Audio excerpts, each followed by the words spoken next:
HPSC घोटाले पर बढ़ी तनातनी, सरकार के दावे पर विपक्ष का वार, अनिल नागर के सिर पर किसका हाथ, एचपीएससी कांड के कितने गुनहगार। एचपीएससी कांड में विजिलेंस की जांच लगातार जारी है। सरकार निष्पक्ष जांच कर आरोपियों के खिलाफ कार्रवाई का दावा कर रही है। सीएम मनोहर लाल खुद भरोसा दे रहे हैं कि इस गड़बड़ी में शामिल हर शख्स के खिलाफ सख्त कार्रवाई करेंगे। कांग्रेस के समय में केवल 7 या 8 एफआईआर हुई, किसी के खिलाफ कोई कार्रवाई नहीं हुई। सबको या तो बेल पर छोड़ दिया या कोर्ट से छूट गए या कुछ भी, कोई सबूत देने के अभाव में सब लोग छूटे हैं। हमारे यहाँ जो सबूत है उसको कोर्ट के अंदर ले जाकर के उनको सजा दिलाना ये हमारा काम है। हम एक लड़ाई लड़ रहे हैं। विपक्षी जो आज बोलते हैं उन्होंने अपने समय में उस लड़ाई को भी लड़ा नहीं, हिम्मत ही नहीं की उस लड़ाई को लड़ने की। लेकिन विपक्ष को सरकार के दावे पर एतबार नहीं है। कांग्रेस के राष्ट्रीय महासचिव रणदीप सुरजेवाला ने मनोहर सरकार से सवाल किया है कि ऐसी कितनी भर्तियां की गईं और पैसे किस किस के पास गए। खट्टर सरकार का चहेता अधिकारी था। अगर मैं ये कहूं कि एक तरह से गठबंधन का प्रतिनिधि था तो शायद गलत नहीं होगा। चौटाला सरकार में 2004 में अनिल नागर की भर्ती हुई और 2016 में खट्टर साहब ने उसे ज्वाइन करवाया। हरियाणा बोर्ड से लेकर हरियाणा पब्लिक सर्विस कमीशन तक अलग अलग महत्वपूर्ण पदों पर केवल 4 साल की सीनियरिटी वाला यह अधिकारी रहा। साथियों, यह बिना किसी बड़े आशीर्वाद के संभव नहीं। रणदीप सुरजेवाला ने इस पूरे मामले में सरकार के सामने 5 मांगे रखी हैं। इनमें मुख्य रूप से एचएसएससी और एचपीएससी को बर्खास्त किया जाना, अनिल नागर की पोस्टिंग के दौरान की सारी पोस्टिंग और भर्तियों को रद्द किया जाना और हाईकोर्ट के चीफ जस्टिस की निगरानी में गठित एसआईटी से मामले की जांच शामिल है। साक्षी शर्मा के साथ ब्यूरो रिपोर्ट, जी मीडिया।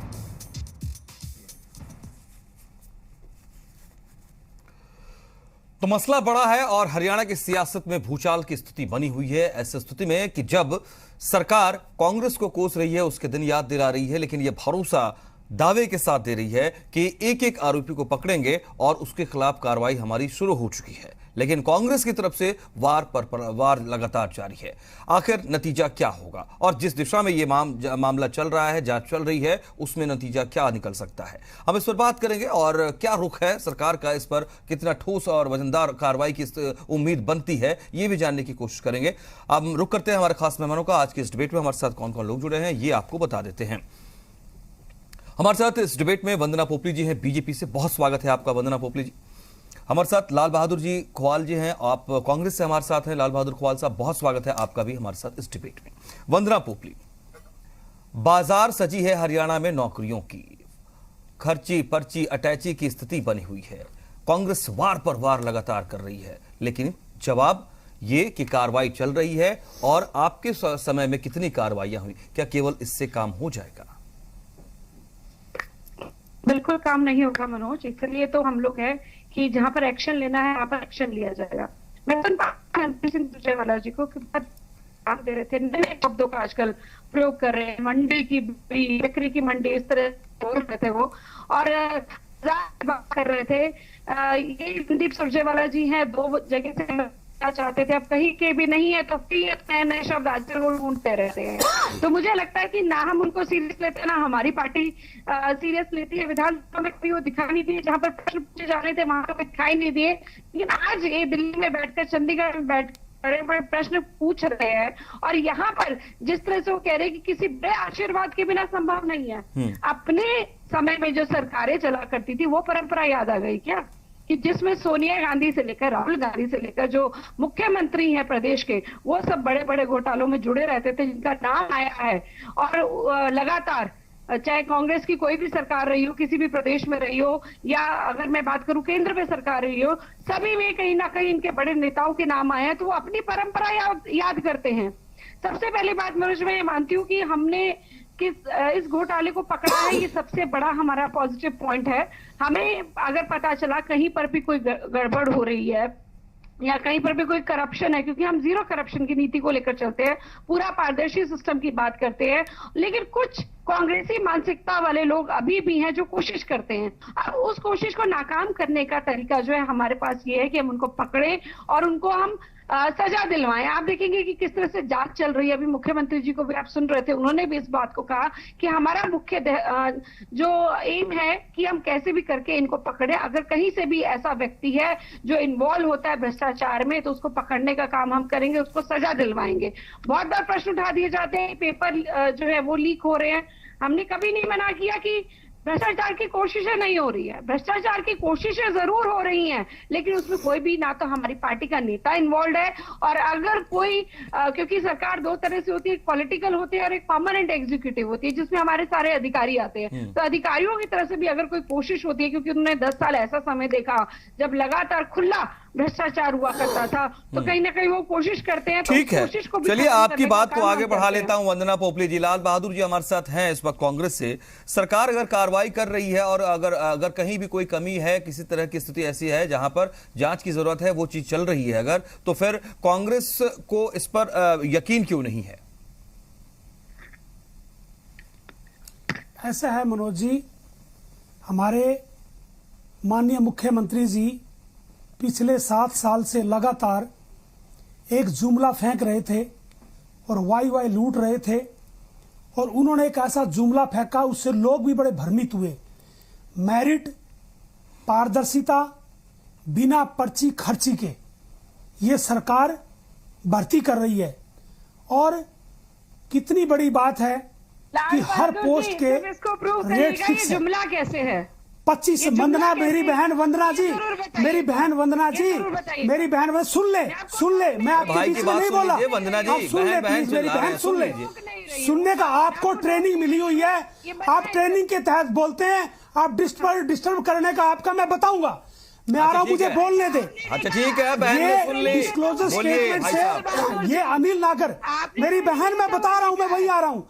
अनिल नागर के डिस्क्लोजर स्टेटमेंट से आप पढ़े, आप देखें कि ये रेट जो है ना, मेरी बहन सुन ले प्लीज, सुन ले, एक बार सुन ले, नहीं तो मेरे को भी आता। आप ट्रेनिंग लेके आए हैं भी कैसे बोलना है, हम ट्रेनिंग से नहीं आते हैं, हमारे तो मन में जो बात होती है मेरी बहन, हम वही बात बोलते हैं। हम कंटेंट पे आते हैं। 25 लाख रुपए डेंटल सर्जन के, मुद्दे पे मेरी बहन 20 लाख रुपए SCS प्रिलिमिनरी के, मेरी बहन 1 करोड़ रुपये SCS का भर्ती लगना है तो ले आओ। मेरी बहन 50 लाख रुपए नायब तहसीलदार के, मेरी बहन 3 करोड़ रुपया अनिल नागर से बरामद हुआ है।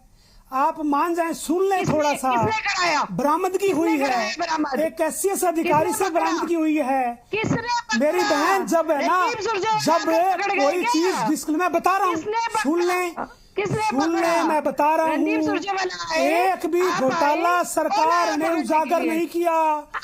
जब कोई सिक्रेसी न्यूज हो जाती है, सरकार की मजबूरी हो जाती है, अरेस्ट करना, रेड डालना सरकार की मजबूरी हो जाती है। मेरी बहन सुन ले एक बार, भिवानी बोर्ड में कितने बड़े घोटाले हुए आप बताएं। एक IAS की पोस्ट, मेरी बहन सुने प्लीज, एक IAS की पोस्ट जिसपे एक SCS अधिकारी लगा रखा है, किस रूल के तहत आपने लगाया? ये क्यों धज्जियां उड़ा रखी है? मेरी बहन सुनने का मादा रखे। भिवानी बोर्ड में अनिल नागर जी की पोस्टिंग, जो कि IAS ऑफिसर की वो एक पोस्ट है, और उस पे SCS अधिकारी को लगा दिया। आप क्यों धज्जियां उड़ा रहे हैं? क्या अभी पीछे ब्रांडिंग की सरकार है? पीछे अभी सब इंस्पेक्टर फीमेल की सरकार ने लिस्ट आउट की। हमें बड़ी हैरानी होती है कि कुछ महिलाएं जो गांव की थी, उनका आपने बायोडाटा उठा लिया भर्ती आउट करने से पहले, और उसकी ब्रांडिंग की कि हमने इन लड़कियों को भर्ती किया। आप जब SCS की भर्ती करते हो, जब आप क्लास 1 ऑफिसर की भर्ती करते हो, तब आप क्यों नहीं बताते भी ये किस घर से हैं और किस समाज से हैं और इसकी बैकग्राउंड क्या है? एक छोटी सी, जब आप क्लास 4 की जब भर्ती करते हो, D ग्रुप की भर्ती करते हो, उनके आप आंकड़े उठा लेते हो, भाई एक हमने गरीब का बच्चा लगा दिया। जब फर्स्ट क्लास अधिकारियों की भर्ती होती है, तब उनका क्यों नहीं बताते आप? तब भी बताना चाहिए ना। मेरी बहन ऐसे ना करें। माननीय मुख्यमंत्री जी आज भी चुप्पी साधे हुए हैं। ये एक व्यापम घोटाले से बड़ा नहीं है, पोस्ट सेल काउंटर है ये, जो हैरान करने वाला। ठीक है। HPSC और हमारा एसएससी जो है ये लाल बहादुर जी लौटता हूं वंदना पोपली जवाब दीजिए। और इसी जवाब के तहत दरअसल सुरजेवाला कह रहे हैं कि आप एचएससी को एचपीएससी को भंग कीजिए, पुनर्गठन कीजिए। मनोज जी, मुझे ये समझ नहीं आया मैं इनके किस प्रश्न का जवाब दूं। ये पूछ रहे हैं कि आप ये बताएं अधिकारी कौन से घर से लिया, कौन से समाज से लिया। मतलब बड़ी हैरानी की बात है, आप किस विषय पे डिबेट करने के लिए आए हैं यहाँ पर, किस विषय को रखने आए हैं, ना तो आपके नेताओं को पता है ना आपको मालूम है। आप यहाँ पर आकर बोल रहे हैं कि ये डिक्लेयर करना शुरू करें कि कौन सा व्यक्ति कौन से समाज से और कौन से घर से आया है। अब ये काम रह गया क्या? योग्यता नहीं देखे किसने कहा समाज की बात? मेरी बहन ऐसे मत बोले, आप अपनी जैसे मत बोले, पहले अपनी बात को ठीक करें। आप रिकॉर्डिंग निकालने पीछे की, आप समाज की कहां से बात आ गई आपसे? आपने बोला अभी, मैंने आपने बोला रिवाइंड करके सुन लीजिए, रिवाइंड करके सुनिए, रिवाइंड करके सुनिए। मनोज जी बता देंगे, मनोज जी बता देंगे, अरे मनोज जी बता देंगे। मतलब अरे लाल बहादुर जी मुख्य जवाब पर आने दीजिए वंदना जी को। जी वंदना, इन्होंने कहा था कि किस समाज से किस घर से आते हैं, ये रिवाइंड करके सुन लें, इसको आप देख लें। तो एक पर्टिकुलर एरिया में नौकरियां देने वालों से यही इसी तरह का जवाब की उम्मीद की जा सकती है। ठीक है, आप आगे बढ़ जाइए, आप आगे बढ़ जाइए। नहीं सकते। दूसरी बात, इन्होंने यहाँ पर कहा कि लाल बहादुर जी प्लीज, लाल बहादुर यूज नहीं किया मैंने कहीं भी इसमें। अच्छा लाल बहादुर इन्होंने कहा कि इनकी मजबूरी है पकड़ना, क्योंकि मैं ऐसा सुन लीजिए। अरे चलिए, आप लोग इन दोनों बात को रिकॉर्ड में, ठीक है आगे बढ़ते हैं, आगे करके सुनिएगा, मैं उस बात से बात भी नहीं कर रही हूँ। आपने कहा कि आपकी मजबूरी है पकड़ना, आपने यहाँ पर ये बोला, और दूसरी तरफ कहते हैं, आपके नेता कहते हैं कि इसके पीछे किसका आशीर्वाद है। अगर आशीर्वाद होता आपकी सरकारों की तरह तो पकड़ में आते क्या? 7 एफआईआर लॉन्च करी थी ना आपने पूरे समय में भ्रष्टाचार को लेकर, और आपके नेता उसमें इन्वॉल्व थे। मजबूरी कहां से हो जाती अगर पूरा बड़ा आशीर्वाद साथ में होता तो? हमारा काम है कि अगर हमें लगता है कि कहीं पर भी ऐसे लोग हैं जो भ्रष्टाचार कर रहे हैं, फिलहाल तो ये देखना है कि उनके सिर पर हाथ किसका है, अभी तक किसका हाथ चला रहा है, जिनके कहने पर ये काम कर रहे हैं। और जो खुद से कर रहे हैं वो तो पकड़ में आएंगे, लेकिन जो पीछे जो उनके सिर पे हाथ रखकर बैठे हैं उनको भी हम छोड़ेंगे नहीं। इस चीज का आप ध्यान रखिए, मजबूरी नहीं है, ये हमारी नीति है। आप कह रहे हैं ना कि जुमला फेंक दिया खट्टर जी ने, उन्होंने कहा बिना खर्ची बिना पर्ची, जुमला कैसे है वो प्रूव करिए। हमने पकड़ा ना उसको, हमने ही पकड़ा है, तभी तो हम कह रहे हैं कि बिना खर्ची बिना पर्ची के नौकरियां लगती हैं। अगर इस तरह की कोशिश होती है तो हम उसको नाकाम करने का काम करते हैं, ये सबसे बड़ी प्राथमिकता है। और राजस्थान ज्यादा दूर नहीं है। मैं आपको एक एग्जांपल देना चाहूंगी। गहलोत जी के सामने ही टीचर्स ने कहा कि हमें ट्रांसफर के लिए पैसे देने पड़ते हैं। आपने मनोज जी, आपने भी सुना होगा किस तरह से हंसकर उन्होंने इस बात को टाल दिया। उन्होंने कोई एक्शन नहीं लिया, उन्होंने कुछ नहीं कहा। एक्शन लेने का काम तो हमारी सरकार करती है ना, कि हम क्योंकि भ्रष्टाचार के खिलाफ है, आगे रहने के भ्रष्टाचार को आश्रय देते हैं, वो काम आपका है। घोटाले करने का, भ्रष्टाचार को आश्रय देने का काम आपका है। वो अभी हमने रिसेंटली देख लिया। लाल बहादुर जी, अगर एक एजेंसी जांच कर रही है तो उसको कंप्लीट हो जाने दें। आप लोग ये कह रहे हैं कि सीबीआई जांच अभी शुरू कर दीजिए, आप ये कह रहे हैं कि हाईकोर्ट की सिटिंग जज की निगरानी में गठित एसआईटी अभी दे दीजिए, आप ये कह रहे हैं कि अभी श्वेत पत्र ला दीजिए। क्या आपको नहीं लगता है कि इस मामले में विपक्ष की जो भूमिका है वो थोड़ी और जिम्मेदाराना होनी चाहिए? मनोज जी, मैं वही बात कह रहा हूं, जिस तरह से घोटाले पहले हुए हैं, जिस तरह से पेपर लीक हुए हैं, हर बार उसमें एससीटी एसआईटी गठित की गई और उसके बाद उसको रुला दिया गया। उसके बाद उसका कुछ नहीं पता चला कि उसमें क्या हुआ, किसको आपने किसके खिलाफ चार्जशीट फाइल की, सब गोलमाल कर दिया जाता है। इसलिए हमारी डिमांड है। अरे तो आपके सुरजेवाला जी ने तो एसआईटी मांगी है, आप कह रहे हैं उनकी डिमांड होना चाहिए, गोलमाल कर दिया। और घोटाला, लेकिन चीफ जस्टिस की निगरानी में इसकी इंक्वायरी होनी चाहिए। मेरी बहन अभी कह रही थी, मेरी बहन बोल रही थी कि सरकार इसको सरकार खुद ये इस तरह के घोटाले उजागर कर रही है। मेरी बहन, पता चल जाएगा, पहले हाई कोर्ट के चीफ जस्टिस से आप है ना, आप वहां करें निवेदन, उसकी निगरानी में हो, पता चलेगा कि मुख्यमंत्री का इसमें क्या रोल लाल है? बहादुर जी, आप मंत्रियों कंफर्म का क्या क्यों नहीं रोल है? हो रहे हैं कि ऊपर आपको जो सीबीआई सफेद पोस्ट बैठे जांच हैं, उनका चाहिए, क्या रोल है? आपको एसआईटी जांच चाहिए, आपको श्वेत पत्र चाहिए, एक साथ क्या क्या चाहिए कंफर्म कर दीजिए जरा, तब मैं जवाब लूं वंदना जी से। इसमें है ना सुप्रीम कोर्ट के चीफ जस्टिस की निगरानी में होना चाहिए, क्योंकि इसमें एससीएस जुडिशरी का एग्जाम भी जुड़ा हुआ है, इससे इस मामले से यह भी जुड़ा हुआ है, इसलिए चीफ जस्टिस की निगरानी में ही इसकी इंक्वायरी होनी चाहिए, क्योंकि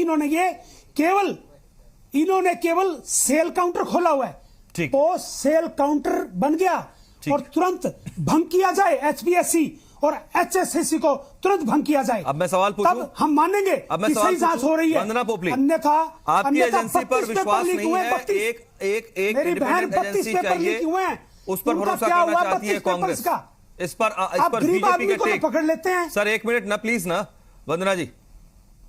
जी लाल बहादुर जी अभी बहुत सारी बात कर रहे थे, उन्होंने कहा कि सेल काउंटर खोला हुआ था, तो सबसे पहले सेल काउंटर हमने बंद कर दिया, 7 साल पहले वो सेल काउंटर बंद हो गया। आपने अभी उनसे प्रश्न पूछा कि आपको एसआईटी की बिठानी चाहिए या श्वेत पत्र चाहिए, क्या आपको चाहिए? भाई इनको सिर्फ एक ही चीज चाहिए, वो है कुर्सी, इसके अलावा इनको और कुछ नहीं दिखाई देता। आप ये देखिए यहाँ पर ही कह रहे हैं कि जितने भी पेपर लीक हुए हैं उसमें कुछ नहीं हुआ, जो अरेस्ट हुए हैं, जो सस्पेंड हुए हैं, अगर आपको वो नहीं दिखाई देता तो मैं क्या कर सकती हूँ? सबसे इंपॉर्टेंट बात, इस तरह की खबर नहीं छपती थी हमारे समय में कि कौन सा मुख्यमंत्री ज्यादा करप्ट है, पहले वाले मुख्यमंत्रियों से कंपेयर किया जाता था। ये मुख्यमंत्रियों की बात है, हमारा कोई लीडर तक इसमें इन्वॉल्व नहीं है, लेकिन अगर कोई कांग्रेस प्रवृत्ति का या कांग्रेस मानसिकता का व्यक्ति आ जाता है तो उसको पकड़ने का काम हमारा है, हमने उसको पकड़ा है। और एक चीज और, इनके सिर पर किसका हाथ है? ये मेरी बहन नहीं वंदना जी, आप जांच चल रही है, आप अभी से कह रही हैं कि कांग्रेस प्रवृत्ति का आदमी है, वो कांग्रेस से कैसे आप जोड़ दे रही हैं? मुकदमा दर्ज हुआ है, आप सियासत को खुद हवा दे रही हैं, आप अभी से कैसे मेरी कांग्रेस बहन, से जोड़ दे? सर एक मिनट, हिसार में एक मुकदमा आपका दर्ज ही हुआ है जवाब अभी। ले रहा हूं। एफआईआर नंबर 410 नंबर एफआईआर दर्ज हुई है हिसार में। मैं बता दूं उसके बारे में, मैंने उसके कंटेंट्स पढ़े हैं। आपने उन गरीब आदमियों को तो अंदर कर दिया जिनको मालूम है बेचारों को वे बिना पैसे के तो भर्ती नहीं हो सकती, बिना पैसे के ये सरकार भर्ती नहीं करेगी। लेकिन उनके तार किससे मिले हुए थे? उनको गिरफ्तार नहीं किया है, उनके खिलाफ एफआईआर नहीं है। अब आप इस बात पर मेरी बहन मैंने एफआईआर पढ़ी है, कर दिया, औरों को आप क्यों नहीं 410 नंबर करा? एफआईआर देख लें, अभी 4 दिन पहले यहाँ हिसार में दर्ज हुई है, सीआईए उसकी इंक्वायरी कर रही है। गरीब आदमियों को पकड़ के अंदर कर दिया आपने, और वो जो सरकार में बैठे लोग जिनके सहारे वो पर्चे लीक करवाते हैं। मेरी बहन, तो आप बोल रहे हैं इसको पकड़ लिया, इसको क्यों नहीं पकड़ा? ये गरीब है, ये अमीर है, आप ढूंढना बताएंगे। जो जांच में आएगा, जो अगर किसी व्यक्ति ने पकड़ा गया है, जो भ्रष्टाचार कर रहा है, जो गरीब आदमी है, आप उसके तार कहां से मिले हुए? मेरी बहन, आप मेरी बात मुख्यमंत्री तक पहुंचा दें कि वो तार है ना आपसे जुड़े हुए हैं, माननीय मुख्यमंत्री जी से जुड़े हैं वो तार उनके। अन्यथा मेरी बहन, किसी की हिम्मत नहीं है कोई पेपर आउट करा दे, कोई फोटो स्कैन करा दे, किसी की हिम्मत नहीं है। ऊपर तक के ये तार मिले होते हैं, तभी वो व्यक्ति ऐसे काम करता है। अगर मान लो मेरी बहन, वो मेरी बहन एक कहावत है ना, मतलब आप है ना सांप को मार रहे हो, सांप की माँ को नहीं मार रहे। अरे सांप की माँ को क्यों नहीं मारते? ताकि वो ऐसे सपोले पैदा ही ना हो। सांप की माँ तो सरकार है जी, सांप की माँ सरकार है, ऊपर बैठे हैं मुख्यमंत्री जी के संरक्षण में, मुख्यमंत्री जी के संरक्षण में हो रहा है। हमारे माननीय मुख्यमंत्री जी ईमानदारी का चोला पहने हुए हैं, लेकिन उनके संरक्षण में सारा कुछ हो रहा है। मेरी बहन, आप मेरी बात को पहुंचा दें। ये सेल लाल बहादुर जी, ये सांप सपेरे और सपोले के खेल छोड़िए, आप आगे निकलिए इससे, आगे निकलिए इससे। मुझे ये बताइए, आप लोगों ने कुछ डिमांड रखी है, आप लोगों ने कुछ मांगे भी रखी हैं, ठीक है वंदना पोपली जी, इन लोगों ने, कांग्रेस ने कुछ डिमांड्स रखी हैं, कुछ मांगे भी रखी गई हैं, ठीक है। उसको लेकर मैं ये जानना चाहता हूं ओएमआर सीट में कैसे हुआ? अरे साहब, मैं सुरजेवाला जी की बात कर रहा हूं। ब्लैंक सीट कैसे मिली? लाल बहादुर जी, जी। सुरजेवाला जी ने कहा कि सिटिंग जज से जांच हो, जी, मनोज जी। एसआईटी से जांच हो, इसके अलावा भी कि एचएससी एचपीएससी को भंग किया जाए। उन्होंने ये भी कहा कि जो अनिल नागर हैं उनके आसपास और जितनी ज्वाइनिंग्स थी उसकी भी इन्वेस्टिगेशन की जाए। ठीक है, मैं ये जानना चाहता हूं कि इन तमाम मसलों को लेकर क्या आप सरकार से बात भी करेंगे या केवल प्रेस कॉन्फ्रेंस की और उसके बाद अपनी जिम्मेदारी खत्म कर दी? हमारे शीर्ष नेतृत्व सब कर रहा है, बाकायदा प्रेस कॉन्फ्रेंस कर रहा है, प्रेस नोट जारी कर रहा है, सरकार से डिमांड कर रहा है, सरकार से, लेकिन विपक्ष की सुनती कहां है ये बीजेपी सरकार? क्यों नहीं सुनती? आप में मानता है, आप वजूद में देखो हैं, कमाल की बात है, वो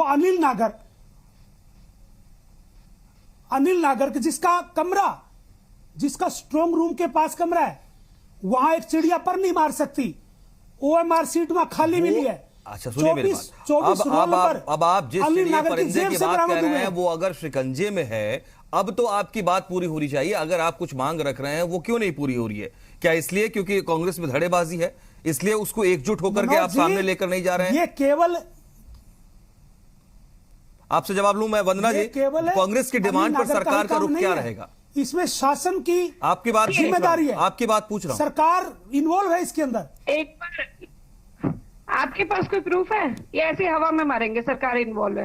क्या पता आपके कुछ कांग्रेस के लोग इन्वॉल्व हो, उनको बचाना चाहे हैं इसलिए आप शोर मचा रहे हैं, ये भी तो कारण हो सकता है। आपका राज है, पहले आपकी सरकार है, आपकी पुलिस है, पकड़िए उनको। छोड़ेंगे नहीं, कौन मना करता आपको पकड़ने से? उनको कांग्रेसियों को अंदर करें आप पकड़ के।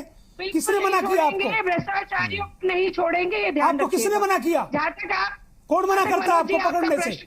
आप करें अंदर उनको, बिल्कुल पकड़ेंगे, तुरंत पकड़े आप। पकड़ेंगे। मुझे लगता है लाल बहादुर जी बात दूसरों की भी सुन लेनी चाहिए। मनोज जी, अभी आपने यहाँ पे प्रश्न किया, आपने कांग्रेस की डिमांड्स के बारे में कहा। सबसे पहले रणदीप सिंह सुरजेवाला आकर जो है नागर को नहीं पकड़ा था उन्होंने, ना ही उन्होंने कुछ प्रूफ बताए थे। वो तो जब हमने खुद से बताया कि एक ऐसे व्यक्ति को हमने पकड़ा है जो भ्रष्टाचार कर रहा था, और उसके बाद जो एक तरीका होता है, जांच चल रही है और उसके बाद उसी हिसाब से एक्शन लिया जाएगा। तो जब मुझे लगता है यहाँ पे रणदीप सुरजेवाला जी सिर्फ कोरी राजनीति कर रहे हैं, उनको और कुछ समझ नहीं आ रहा है, आरोप वो लगा नहीं सकते हैं। हम खुद से बता रहे हैं कि कई लोग ऐसे हैं जो इन्वॉल्व हैं, उनको हम खुद पकड़ रहे हैं, तो अब उनको लगता है ये तो गड़बड़ होगी, हमें कहीं ना कहीं राजनीतिक फायदा लेना चाहिए, तो इसलिए वो इस तरीके से प्रेस कॉन्फ्रेंस कर रहे हैं। इसके अलावा वो कुछ कर भी नहीं सकते हैं। ठीक है, और जो अगर पहले मैं ये सिर्फ कह रहा था कि सियासी तौर पर अभी से पूर्वाग्रह की बयान नहीं आने चाहिए। उस मामले में इन्वेस्टिगेशन पूरी हो, चाहे किसी भी दल के लोग हो, निष्पक्ष कार्रवाई का एक मुखिया, प्रदेश का मुखिया खुद भरोसा दे रहा है, तो उसका इंतजार करना चाहिए और उसके बाद टीका टिप्पणी कीजिए, विपक्ष की जोरदार भूमिका निभाइए। हम भी यहां बैठे हैं, हम अपनी भूमिका निभाएंगे, इसमें कहीं कोई कंफ्यूजन की स्थिति नहीं होनी चाहिए, यह भरोसा रखना पड़ेगा थोड़ा सा। शुक्रिया आप सबका हमारे साथ आज की इस डिबेट में शामिल रहने के लिए। तो एचपीएससी के तहत जो डेंटल एग्जाम हुए उसको लेकर के लगातार सियासत गरमाई हुई है, पक्ष विपक्ष के अपने अपने दावे और वादे हैं, लेकिन कुल मिलाकर के नतीजा ये होना चाहिए कि जो लोग भी असल इस मामले में गुनहगार हैं वो सलाखों के पीछे हो, सख्त कार्रवाई हो कि एक नजीर हरियाणा में फिर दी जा सके। शुक्रिया आप सबका रणभूमि में रहने के लिए।